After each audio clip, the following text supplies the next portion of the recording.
On page 636 is where we're going to get started, and they have 4 new formulas, which I have them up on the board over here as well, right above my new, nicely colored picture.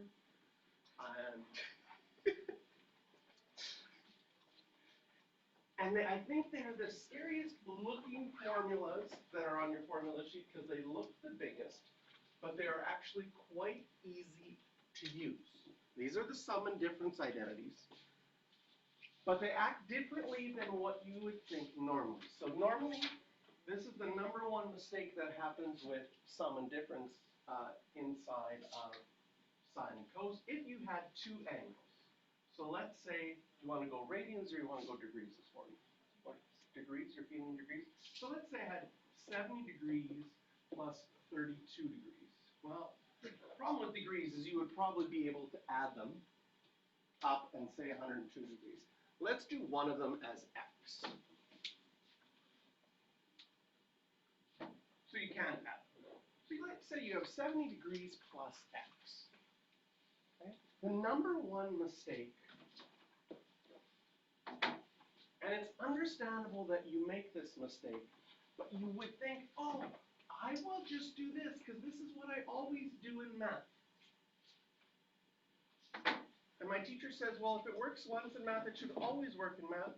So then the question is, why is this so bad? And why is this wrong? Okay?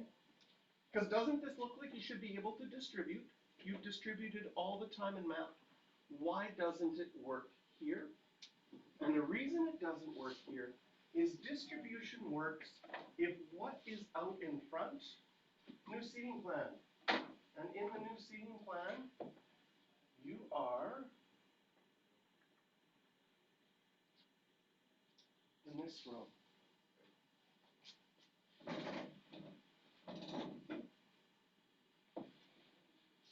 And what I was saying is distribution works if what is in this blue box is a number or a variable. But this is a function. You cannot distribute functions. Let's see if there's other things that you've done in the past that would say you can't do it.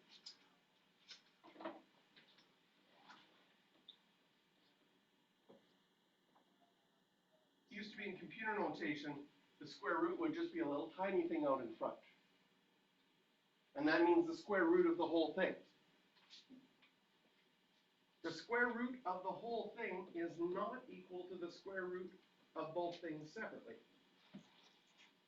But for whatever reason, that one's easier for you to see because the square root function is actually long enough to cover everything over, so you don't get mixed up. Maybe they should have, maybe the sine function, they should have made the n in the end loop around and circle something so you would realize you weren't allowed to distribute it. But no, they didn't decide to do that. So it's a very easy with functions to think you should distribute because you can distribute numbers. Okay? We're going to find out the same thing later on. We're going to learn about the log function. The log function is exactly how it sounds. It says log in front. And if you had x plus 3, it's another one where you're tempted to do this, but you're not allowed because it's a function. So we're allowed to distribute if we have numbers or variables, but functions are different. And what was discovered with sine and cosine is that there are these rules that if you add two angles, you could do the sine of the first one, cos of the second one, plus cos of the first one, sine of the second one. And it's a really long formula, but it always works. And when something always works with trigonometry, we call it an identity. So what we're going to do today is we're going to go to example 1.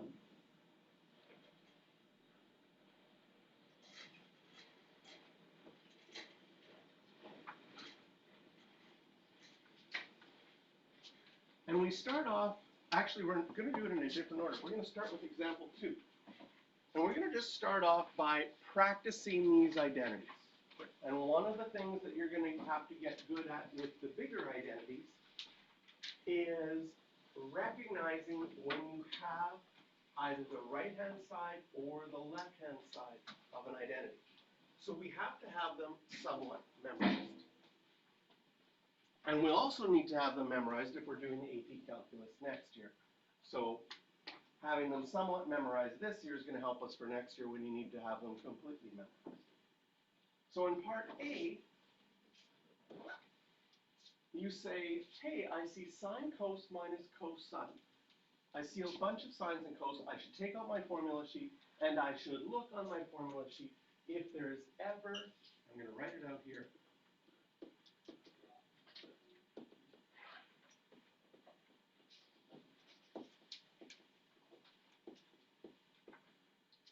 is there ever a formula with sine, and then cos, and then a minus, and then cos, and then sine? And I wrote it out.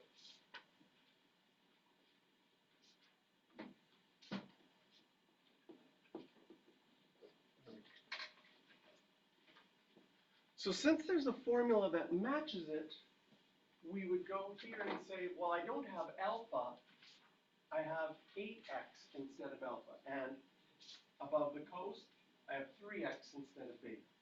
And then here, I have alpha again, and beta again. And do the numbers stay the same for alpha? They both stay 8x. Do the numbers stay the same for beta? They both stay as 3x. So we recognize that we have the right-hand side of this formula, and we can say it's going to equal, because the formula says alpha minus beta, and so I can write 8x minus 3x, and of course those are like terms, so this whole thing would simplify to be exactly the same as sine of 5x. In B, we see a whole bunch of tans, and the sum and difference for identity for tans are right here, right next to it. They're on your formula sheet as well. For this year, as far as memorizing them, I would say the right-hand side I memorize as, if I have a fraction with a whole bunch of tangents inside that fraction, I should look at my formula sheet and see if it matches up. So in this case, I see a whole bunch of tangents. I want to see which one does it match up with. The top one, the tan alpha minus beta formula, or does it match up with the bottom one, the tan alpha plus beta? So I look at the top. That one has tan pi over 6 plus tan pi over 12. The second one has a plus on the top. So I'm going to write out that second one off to the side here.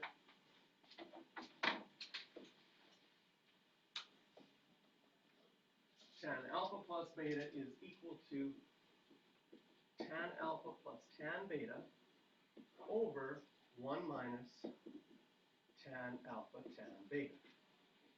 And we can only use these formulas if they match up identically. So, first thing I'm going to check is, do I have the plus and the minus? I have the plus and the minus, right? And I have tan, so this would be alpha, this would be beta, this is alpha, this is beta. It matches up perfectly with the formula. If it matches up perfectly with the formula, you can take everything that's the right-hand side and replace it, because it's an identity, with everything on the left-hand side. So I can go to the left-hand side and say, I can replace this. My alpha is pi over 6. My beta is pi over 12. So I can replace it as pi over 6 plus pi over 12. And I can add my fractions by getting the common denominator. So this will become 3 pi over 12, which nicely reduces to pi over 4. And all of a sudden we have a value that is on our pi plate. Tan of pi over 4 is 1. So what originally looked like something that we wouldn't be able to solve using the identity, we were able to solve. Questions for practice on this one? Circle 4 and 5.